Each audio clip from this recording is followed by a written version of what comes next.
For those of you out there in the participant world, let us know who you are, and you can put that in the chat, just so the panelists have an idea of who's out there, who's doing what in the embodied carbon or public bid realm.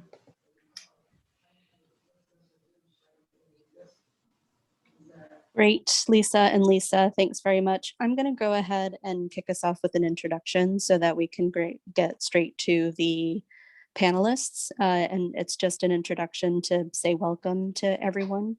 And thanks for joining, to echo Lisa's note in the chat. So thank you again to everyone for joining. Thank you to the moderators for organizing. And thank you to the panelists for offering your expertise today. On the next slide, just a quick introduction from myself and Rochelle Ain, the co-chairs of the Carbon Leadership Forum Boston Hub, with an email address, clf.boston@gmail.com, if you're interested in joining the Carbon Leadership Forum group. We meet every other month and try to share expertise to help move the industry forward around the issues of embodied carbon. On the next slide, just a list of the working groups that are currently active in the CLF Boston Hub, alongside some resources and tools, all of which will be posted on the website if they're not currently. And the education series is one of the key working groups, which is hosting the event today and the series of events that have led up to today. On the next slide, this is the education series to date, showing that we started off in 2019 with a one-day conference. In 2020, we had an Embodied Carbon 101 series of 12 sessions to introduce key themes and questions around embodied carbon. All of those sessions are available online on the CLF website, which is a knowledge community of the BSA, so you can go there. And this year we're working through an impact implementation series focused around sectors and the unique characteristics and challenges around embodied carbon in those sectors. On the next slide, a graphic of some of the events that we've covered to date. Today is June 22nd, focusing on public projects and the question of procurement and substitutions. The 7th session is later this week on small scale residential. The CLF Boston meeting dates are typically every other month. The June session was canceled in favor of all of the work and events that you see on the calendar today. So the next session is July 15th. Again, you can either sign up by going to the BSA Knowledge Community website or emailing us at clf.boston@gmail.com. So on the next slide, I will hand it back over to Sunny and Lisa. Thank you very much again for organizing, and we'll see you again. Good afternoon, everybody. Welcome to the Substitutions Not Accepted, Bringing Embodied Carbon Goals into the Public Bid Process. Myself and Lisa Godin-Robbins have been organizing this session, and we'll give a little overview and then pass it off to our panelists that will be going through a case study for us.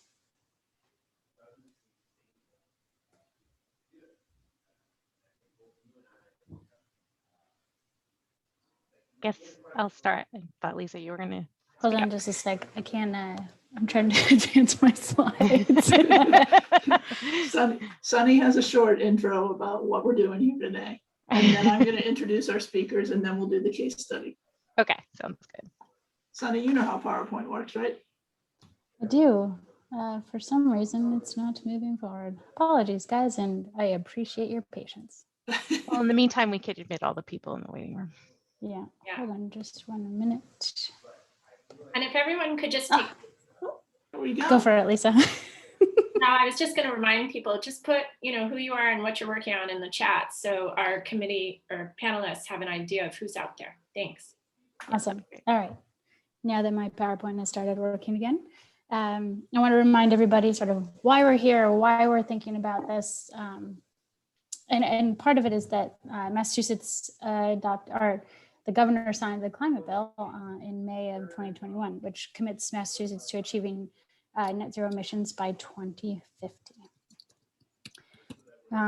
What does that mean and how do we get there?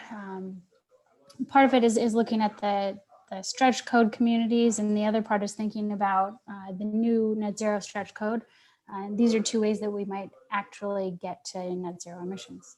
I want to remind everybody that we are talking about embodied, not just operational carbon, which you would most closely relate all of the emissions to operational. But if you take a look at this graph here from the Carbon Leadership Forum, you can see that 32% of the emissions from carbon come from, or embodied, 32% of embodied carbon comes from the public sector.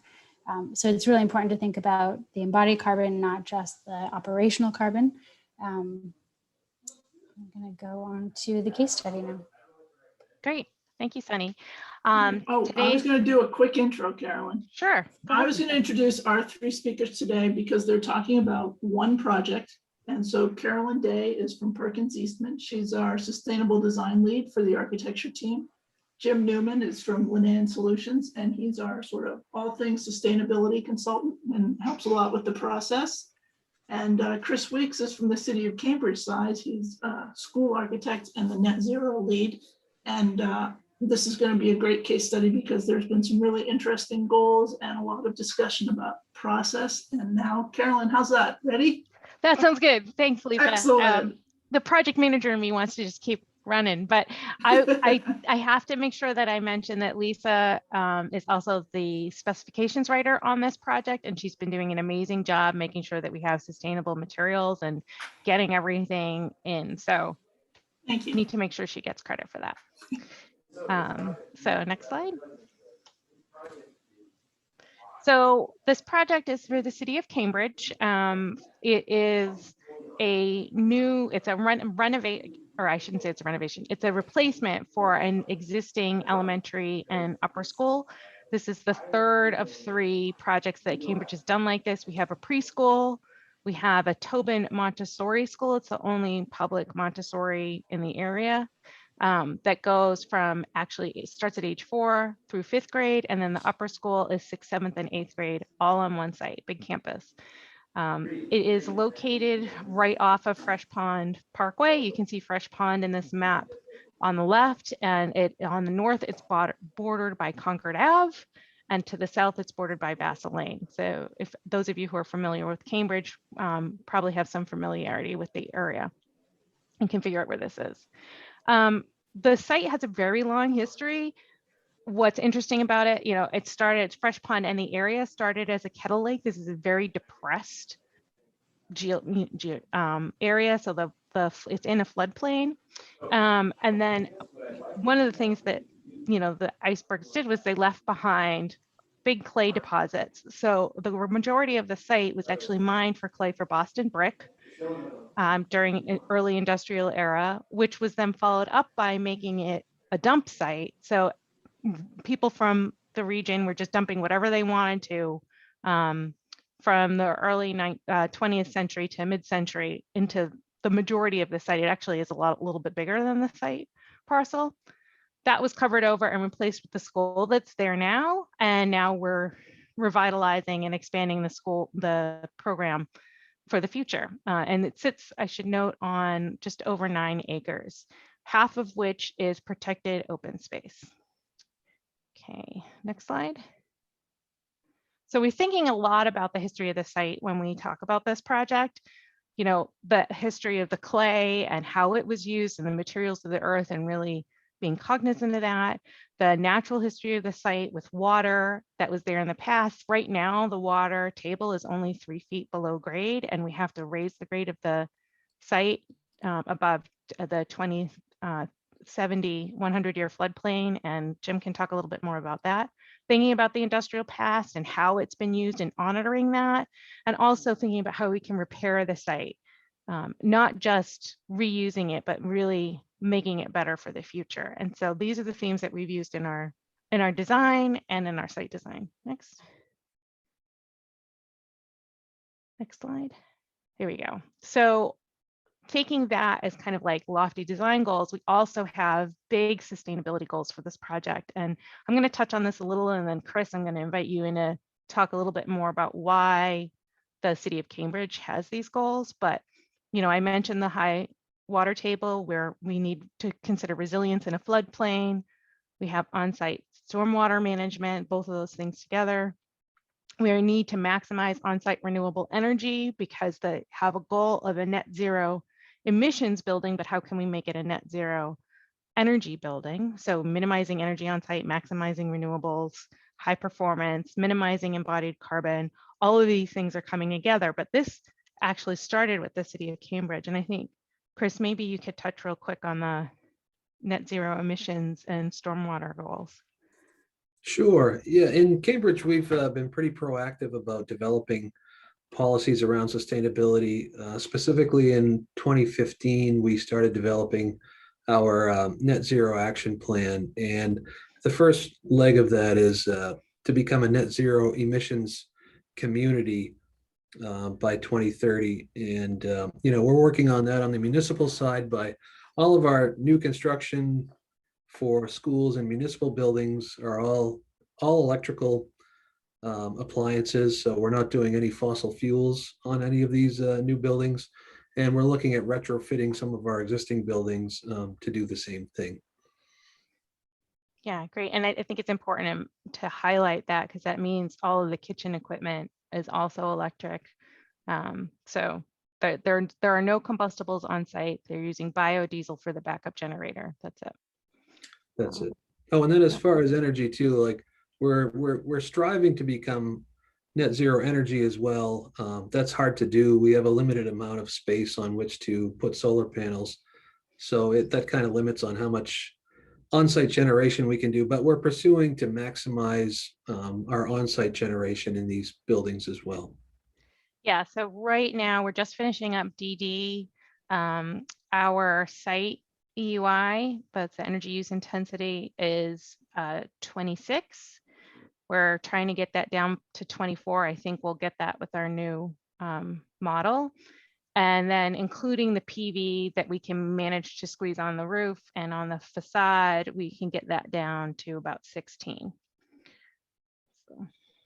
So as far as operational carbon goes, we're doing a lot of work currently to try to minimize that as much as possible. Yep. Okay, next. So to keep or not to keep, Jim, you want to jump in here? Share the logic here? You bet. It's just some pictures. It's just some pictures. Hi, Jim Newman, principal at Linnean Solutions. And we've done a ton of embodied carbon analysis for this project. Why, you say, were we doing embodied analysis for this project? And probably the big reason is that with the city's goals, we know that everyone knows that as we start to, everybody involved, drive down EUI and drive up renewables in these projects, that the embodied part of the carbon equation gets bigger and bigger, becomes more and more important. And so while there was not necessarily a mandate from the city to go after embodied carbon, the city was very interested in starting to understand what that meant. And so the first step was this, this little analysis that looked at, so the 3 bar graphs there looked at what would happen if you kept the existing building and added on to it to get to the program that that the city was interested in. What would happen? What about how about if you just took that program and a building size and said, okay, well, this is sort of the standard, and that standard benchmark is really from the Carbon Leadership Forum work. They have some really nice benchmarks defined. And if you remember back to the greenest building report, this is quite a while ago.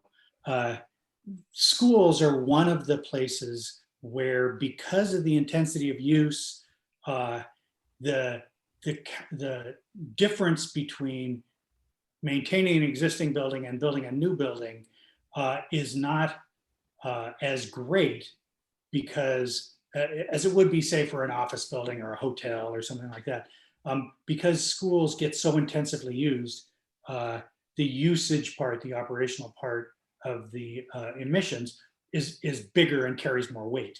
So you start to see that in this analysis where you look at the renovation addition version at about 16 kilograms of carbon dioxide per square foot. And the benchmark being at around 2930 kilograms of carbon dioxide per square foot. And then looking at new construction and sort of aiming at what was originally trying to happen ends up being at more like 2022. I can tell you, I can barely read that. Go ahead. Oh, so what I was going to say is what I find really interesting about this, and maybe you can correct me if I'm wrong, Jim, but in thinking about this, because of the age of the building and the amount of abatement and remediation that would need to be done, there's not as much building that we can save. So that's an important point. It also meant that we couldn't add on to the structure. We couldn't go up. We'd only be able to go out. So these are the sorts of things I think that add up, you know, maybe with a different existing building that savings might be better. That you might have a possibly. lower starting point, maybe. Yeah. But it also, you know, because of the limitations on what we could do with this mid-century brutalist style concrete building to, you know, actually make it energy efficient. There are a lot of.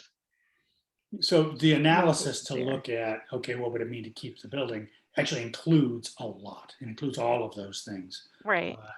And the other thing, of course, is, you know, we're talking about a school. Pedagogy has changed somewhat since 1967. You know, we're trying to do different things with schools now. And so that, you know, there's so many things that factor into the equation of, do you keep it, do you not keep it, whatever. But at least you can get an understanding of, well, what does it mean here? And so we have done these kind of analyses for a number of school buildings. In fact, the previous one that Perkins Eastman did in the other side of Cambridge, we did a similar one. It was a similar sort of late 60s, early 70s concrete building, and had a similar, came up with a similar sort of scenario. Let's take it on to the next. So that's where we start. On to the next slide. Thanks. So then the next step here was, this was a sort of looking at all of the where does carbon, like what does carbon live in this project? And so it looks at the net zero requirements, and it looks at embodied carbon, and it looks at soil and soil carbon, and it looks at refrigerants. So we, in fact, the driver for doing the embodied carbon after the initial study, which you just saw, was really the LEED credits, right? Which really talk about foundation, structure, and enclosure, right? So it doesn't talk about any of this stuff.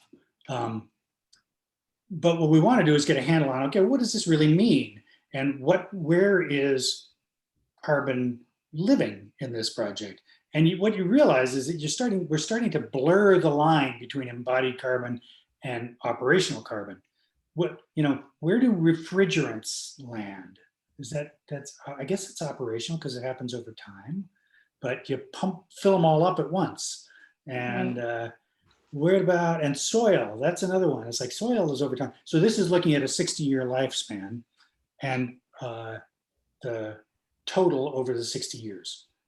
So again, just to get a handle on, all right, what do we got here? And you can start to see what different kinds of, what things are leading up to it.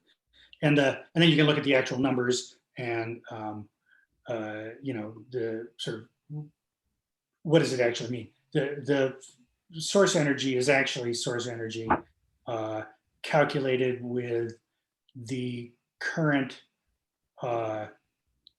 Massachusetts renewable mix, the RPS for 2019, I think. And that's, again, over a 60-year life. So next. Now, if you look at the building, sort of now we're starting to move into the realm of understanding for the LEED credits, what is source energy? Laura. Source energy means for electricity, that there's the electricity you use at the site, which is called site energy. And then there's electricity that comes from somewhere else. You lose quite a lot of it in the transmission. And in fact, you lose about 60 to 65% of it. So source energy is always 3 times essentially more than site energy. So now looking at the actual building, we start to do this analysis of, okay, what's here, what can we work with? And you see, obviously, and it's like, okay, well, you really want to do something, you work with concrete and you work with steel. And so that was very clear. The design team already knew that, but this was a very clear understanding. And then, you know, and the other things also add up. But so started to do some design work that would really change up these numbers, right? These particular numbers.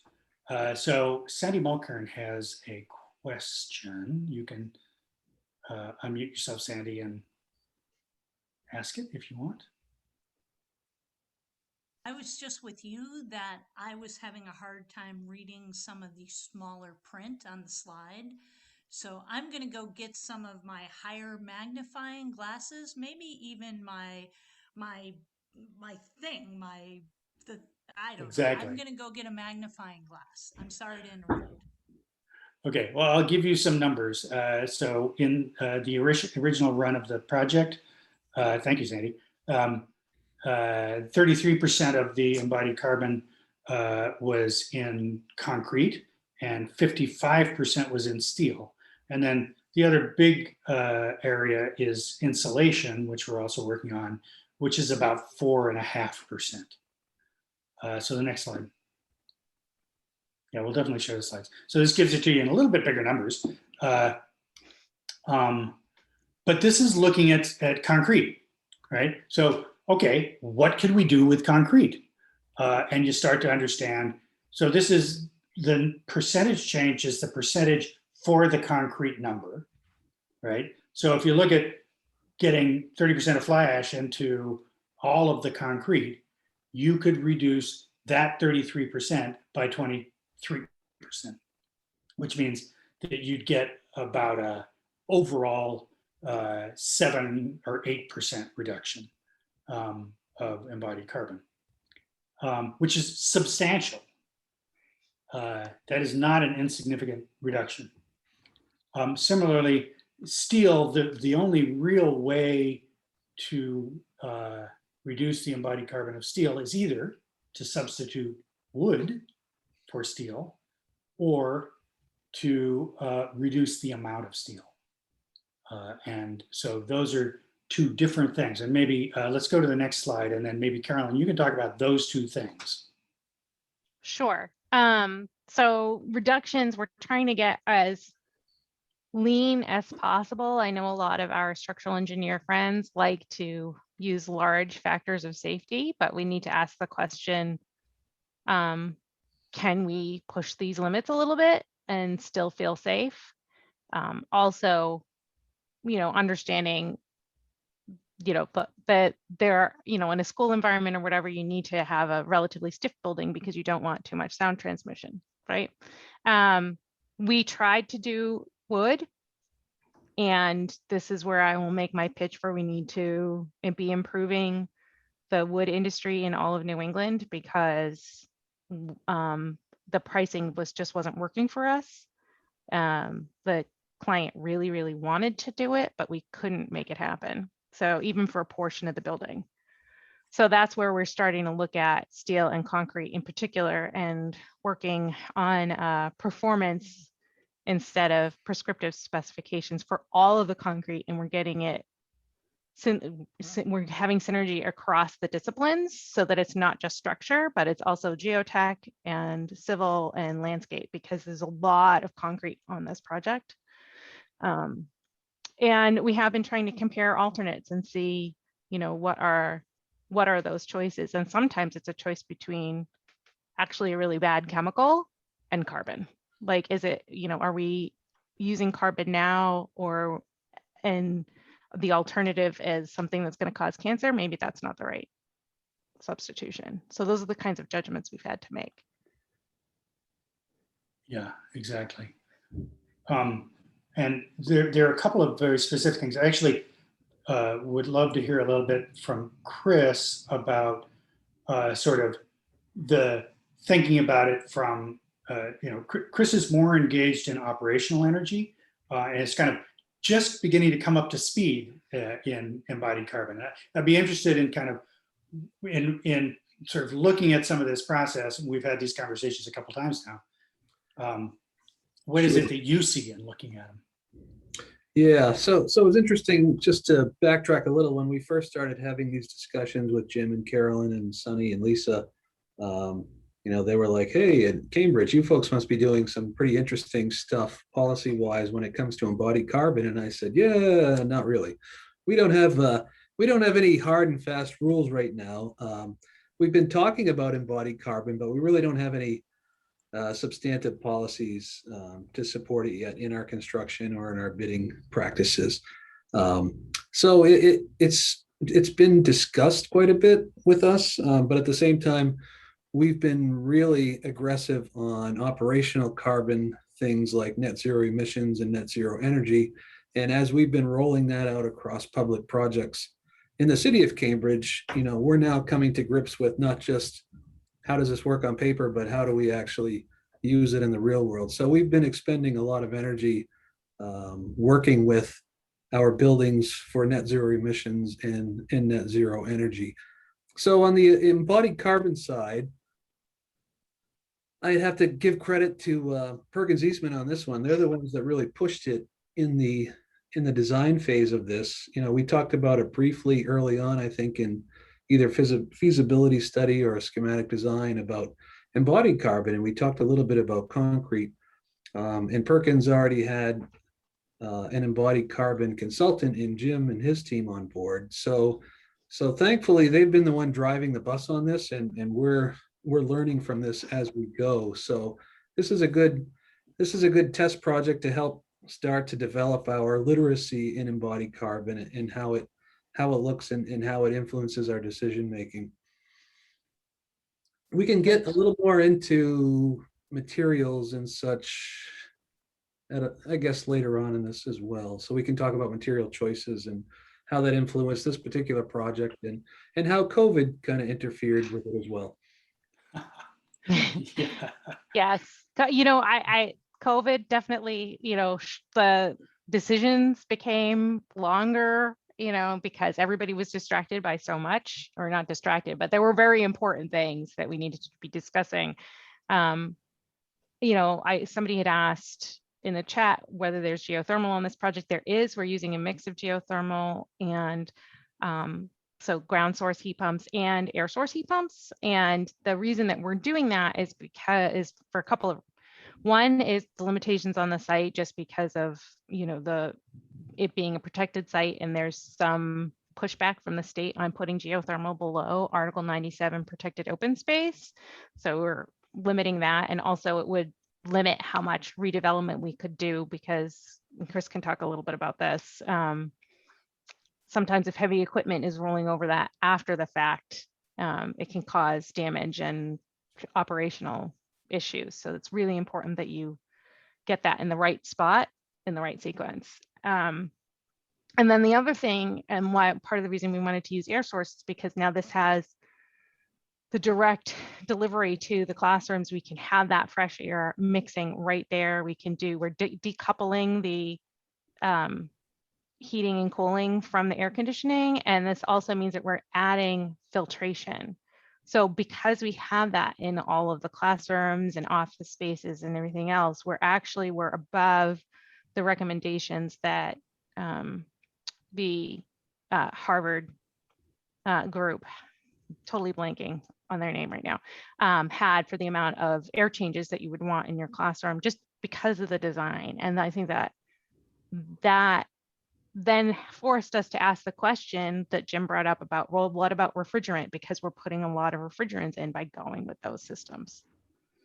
Carolyn, was it the COG effect study? Yes. Yeah. Well, that T, the Chen School team. Yeah, the Chan School team. Yep. And so, you know, these are the things that we had to ask back and forth the whole time. Like, is this the right decision? How is it affecting our carbon? And every time we asked that, we were a little bit surprised at the answer, I think, because, okay, you're putting in a lot of refrigeration, you know, we know we want to be moving away from that. It's really hard to move away from it right now, but like, how is that affecting our overall carbon impact? And like Jim said, it's such an intensive space that they end up being really small numbers. We had a similar thing happen when we looked at soil versus PV. There was a bit of a back and forth about how many trees do we replace versus can we get more PV on site? You know, to create a nice park, you want the trees, and they provide a lot of benefits beyond just shade. But I don't know if you have the numbers handy, Jim, but we also looked at that, which was really surprising. So, yeah, this is again another part of, and I'm going to come back to the materials here in a sec. There's another part of sort of overall embodied carbon as a decision-making tool. Right. And so we're looking at how valuable from a carbon perspective, using a 60-year life, would PV canopies, which provide shade and provide power, be relative to planting trees. And it turns out that actually planting trees doesn't even get close. It provides about 10% of the carbon benefit over that 60-year life, which was quite surprising. Listen, I'm a soil carbon guy here, and I was very surprised. But of course, that's not necessarily how the decision gets made. The decision was made to plant trees because, hey, they're way better. And you know, it served many other purposes, and that's great. But it was part of the decision-making process, and that's kind of what I was saying. Similarly with materials. So we can probably wrap this up in a second, jump to questions. So there are a whole collection of materials that we are continuing to look at. So many of them are things that could be one thing or another thing. And like we just had a conversation about, well, let's look at, we have some zinc panels on this sandwich panels as an exterior cladding. That's kind of cool. Has a certain, effect and thickness and stuff. What would be the carbon effect if in fact we switched them to brick where there's brick a bunch of other places? And it's like, okay, well, we can provide that information. What would be the carbon impact if and it may or may not be a deciding factor, but at least you can start to make decisions over time. And then the other one was sort of an interesting one. We were looking at foundation insulation and like, could we get rid of some of the foundation insulation? Would that be an effective thing? So we'll do an energy model that looks at that change, and we'll do a carbon analysis that looks at what effect it has from a carbon perspective. And that one looks like, I bet that one's gonna happen. It's totally looks good. And then the final thing there was the concrete is really problematic, right? We're using a lot of concrete, and it's a public project. The process of bidding it out has all these structures around it. And so we were having this conversation as the team about how could we do this? How could we actually get Lisa did a nice job of, Sunny did a nice job of talking about why fly ash in a concrete mix makes a difference. You're reducing the amount of cementitious material, cement, and cement is where the carbon is. And what we got to was not, okay, we're going to have spec this particular cement. What we got to was, we're going to build a performance specification that allows the contractor to propose meeting the goal, which is a lower carbon concrete. And so it's sort of in many ways works with the process of contracting to get where we're trying to get. And that was a key revelation, I think, when we really landed on it.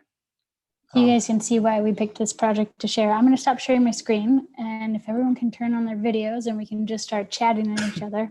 Sounds great.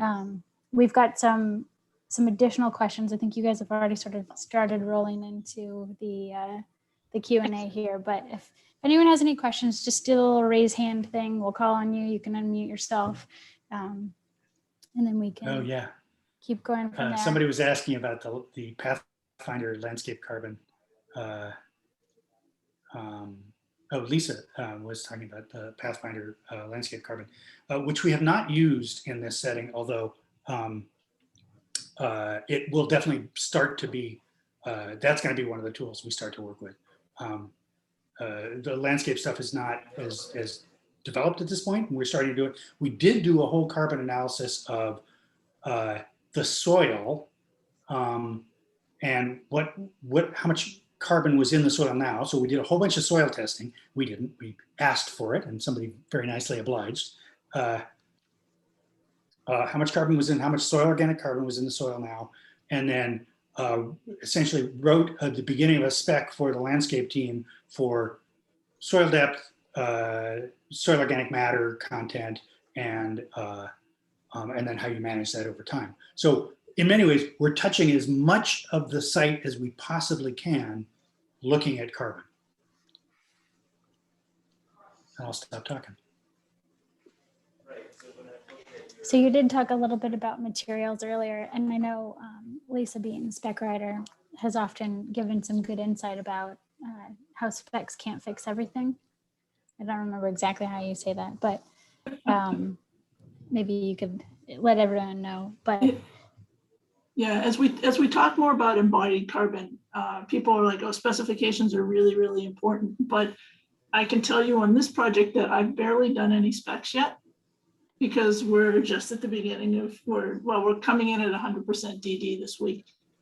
So all these design decisions have to be made, and a lot of this thinking and a lot of the analysis, and I think what I told Sunny was that specifications can't fix bad design decisions. So there's a couple of things about public procurement and that are particular about this, and I'm hoping that somebody else who's out here today is on the owner side, because it would be great to have some guidelines to come from the larger state agencies, because that's sort of a trickle down for a lot of our other projects. I think a CM at risk project is better suited than design bid build for doing this, because the CM has been helpful for this and can be helpful for getting this together. And Lisa, I can talk a little bit about specifications language, but I'm not sure we're really there yet. I was going to say, Lisa, on a related note, I know the Carbon Leadership Forum has posted a bunch of guidance on buying clean policies and how that could and will help reduce the embodied carbon as a part of an overall project. I don't know if Chris, you or anyone in the city of Cambridge has thought about any sort of buy clean policy, or if you've heard anything about that. Not yet. I haven't. I can tell you that the city had initiated a project, I'm not sure it has gone forward, around sort of circular economy.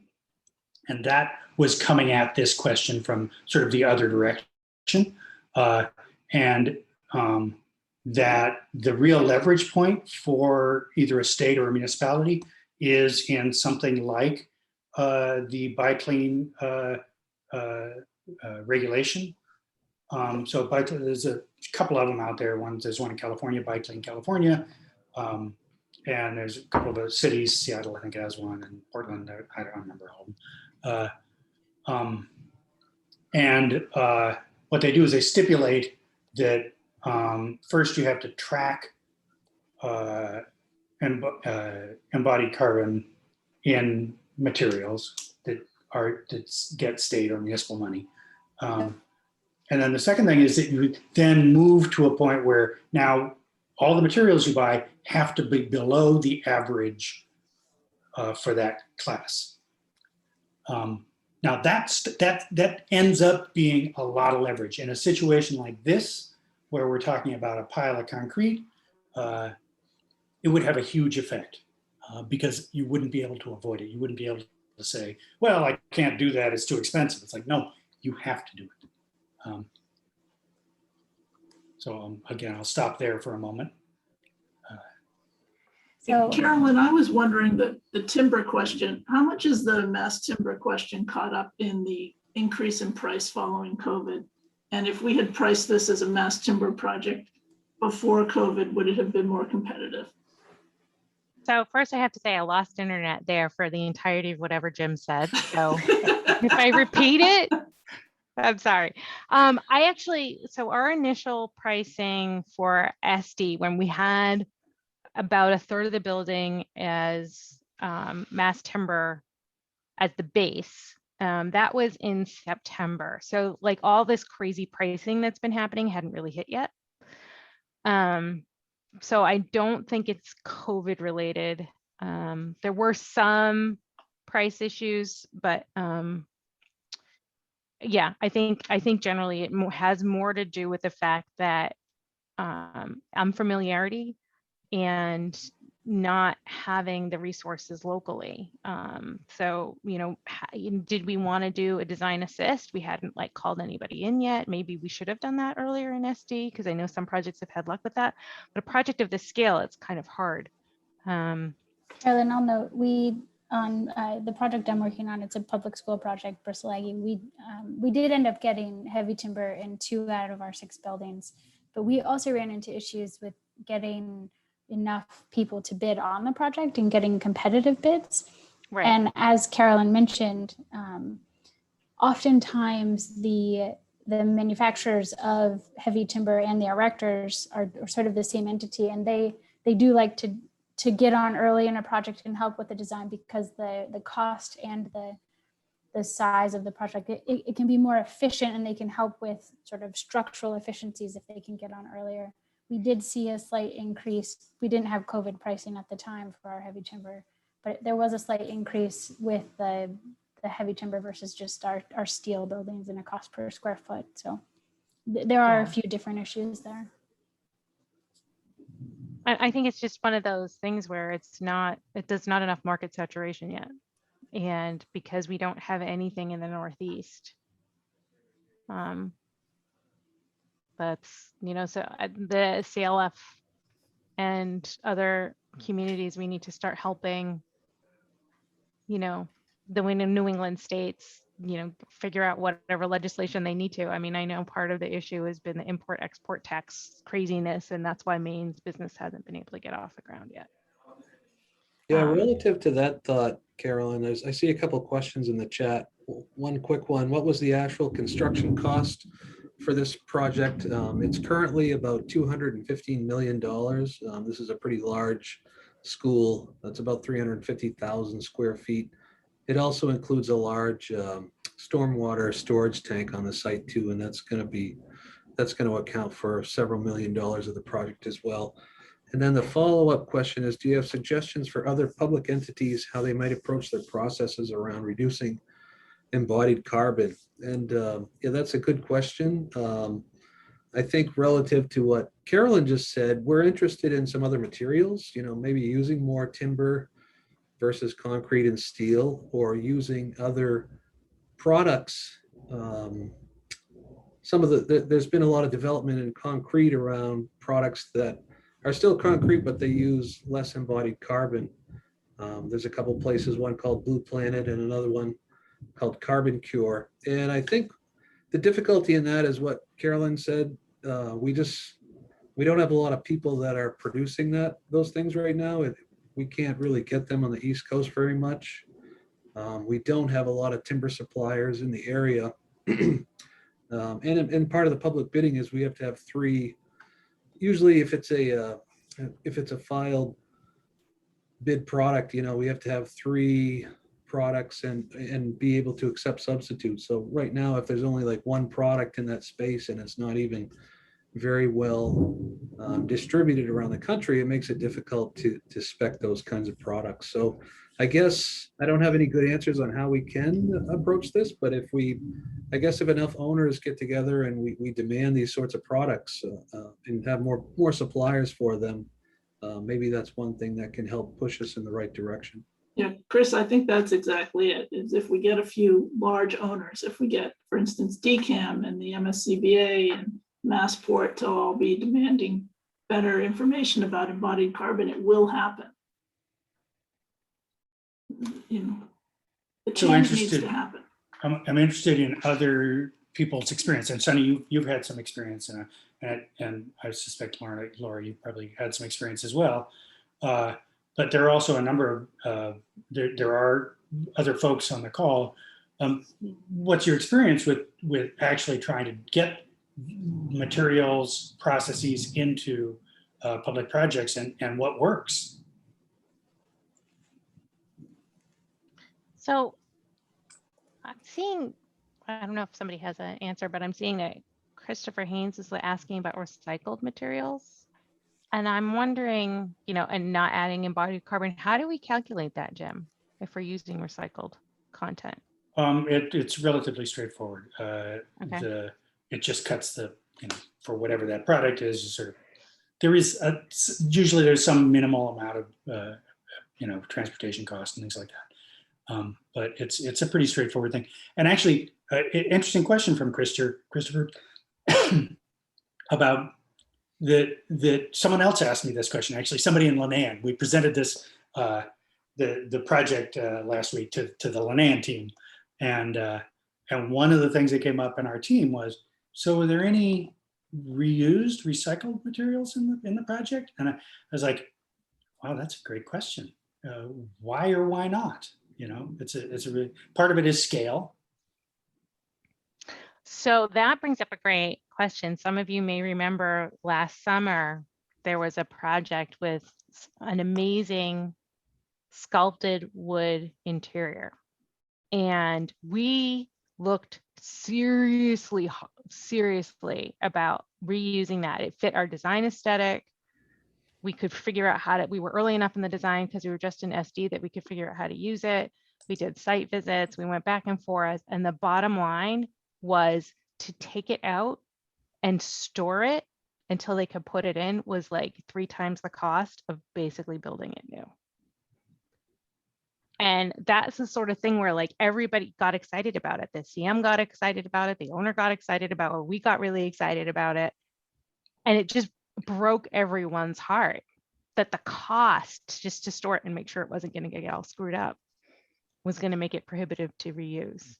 And so this actually begs the question, how do we create a market for that material so that if you're taking it out of one project and putting it into another project, you're not ending up with that? Or do we need to, you know, does there need to be some sort of supply chain or warehouse with these materials?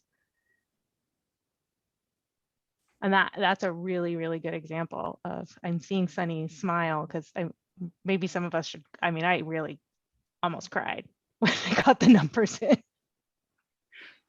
No, it's interesting because I think we do often think a lot about energy on these projects, but the materials really do play a significant role and not just the cost and the carbon, but also the aesthetic and potentially the educational value. I mean, when you think about public buildings, so many people use them, whether it's a school, whether it's a courthouse or anything like this. So it's an opportunity to provide education, not just to the people that use it, but the transient visitors too. So I think Carolyn's point about reusing materials is very valid. And I think one thing that I often think about on our public projects is the kinds of materials, making sure that they're more natural. So like the less processed material you use, the better it is for the environment and the less toxins and hopefully the better for the people too. I mean, that's why we ended up going with timber at Bristol Aggie. It was a huge aesthetic thing.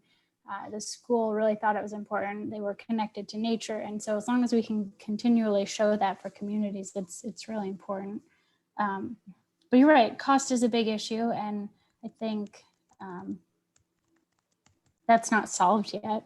But in many of our previous conversations, we had we had discussed costless alternatives.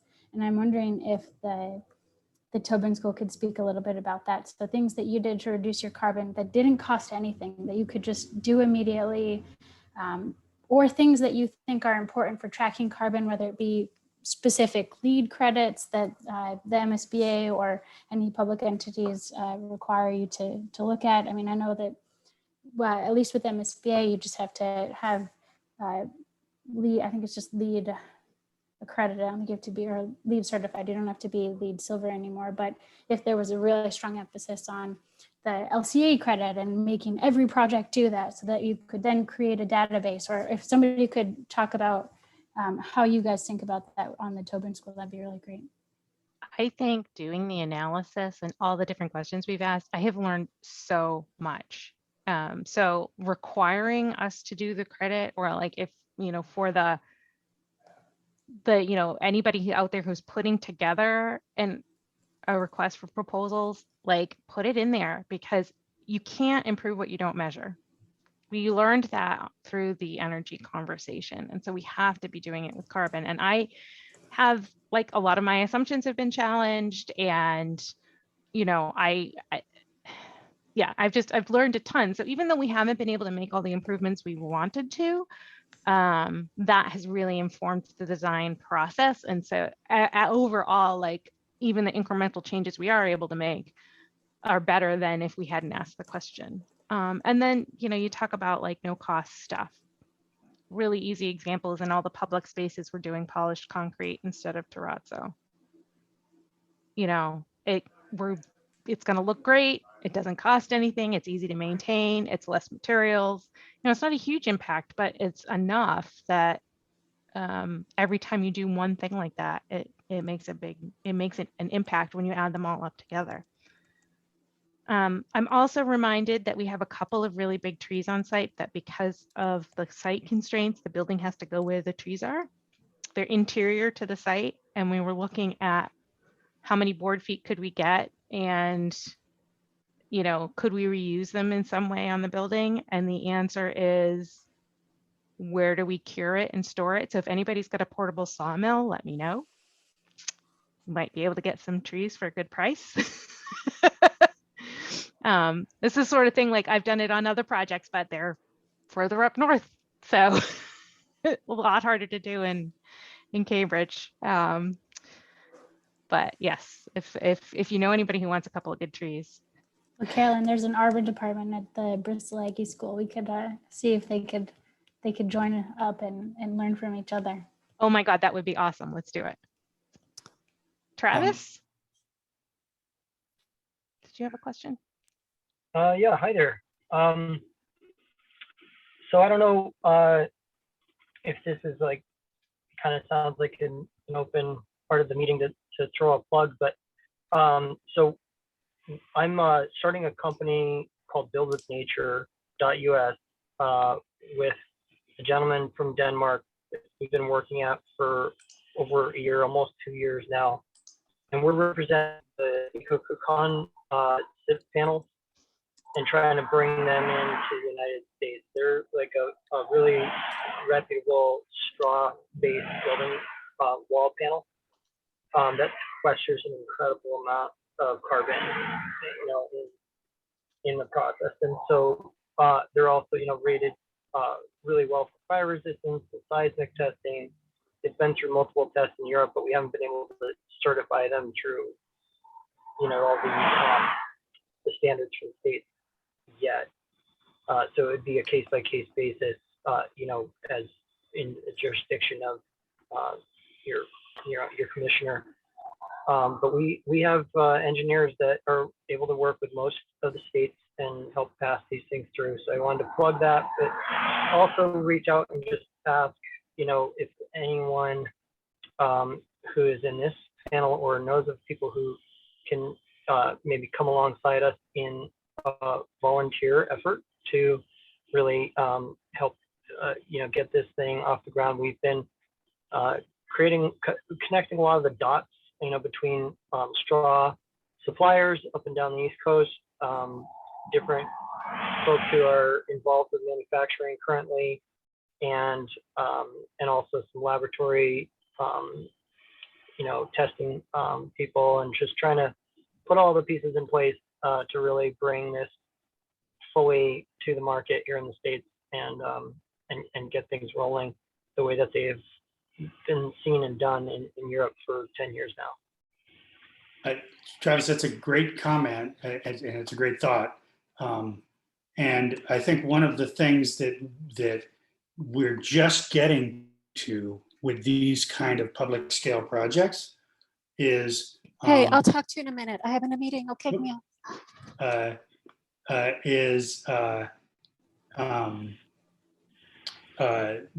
Using carbon sequestering materials. And there's a number of folks who have been sort of leading this charge, especially through the Carbon Leadership Forum crew.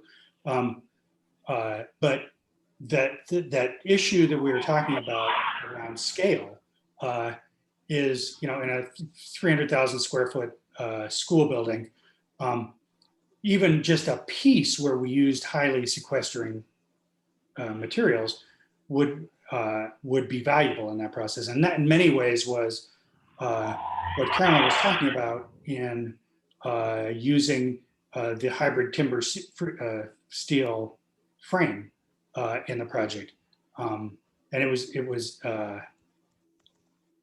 a really it was a worthy effort that unfortunately failed. Would love to see opportunities to use products like this in other institutional projects that could then really show that they're functional projects, that it's a functional way to build. Sunny, you have something. There you go.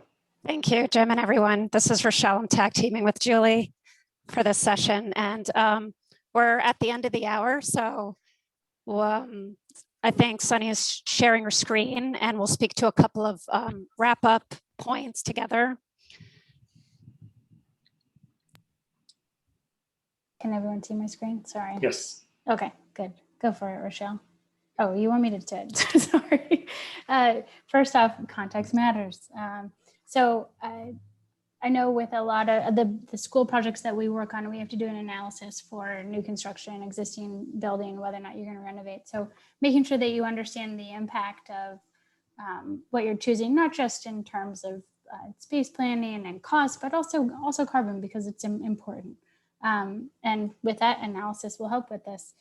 So making sure that you're doing these studies and buying clean, that's also part of it. So looking for EPDs and HPDs and making sure that the credits that we're going for in LEED or any sort of certification process are really looking at whether or not people are disclosing what's in the products. Awareness, obviously, education is really important. In the municipal summit that we had, there was a lot of discussion about how we can educate not just ourselves, but the people that we work with, our clients, the community, and making sure that these buildings really do help promote this sort of sustainable effort and showcase the things that we've done in the projects. Again, ask. The least they could, or the worst they could say is no, and you've made the ask anyway, and they'll start thinking about it. I don't know if anyone wants to share anything more, if they feel like there's anything missing from next steps and what we might need to do, but thank you so much for joining us today. I'll, since we're at 4 o'clock, I'll, Sunny, if you could jump to 2 slides down to the email. I'll invite members if people want to add to, Travis, if you want to send your link over, and if anyone has any additional comments for the wrap up, feel free to contact clfboston@gmail.com. This session is recorded, it'll be uploaded, and we'll also send these notes out and the slide deck to participants today. So we'll catch up on anything that people may want to share after this session. So, Sunny, if you can go back up one. I'll just end on the slide. It's been quite a month with so much going on for CLF Boston and for Embodied Carbon. Our next roundtable date is July 15th, and folks are welcome to come join us if you're not already a member. So with that, thank you so much. You're welcome. This has been great. Thank you, everybody. Thanks, everyone. you. Hopefully we provided you with some thought.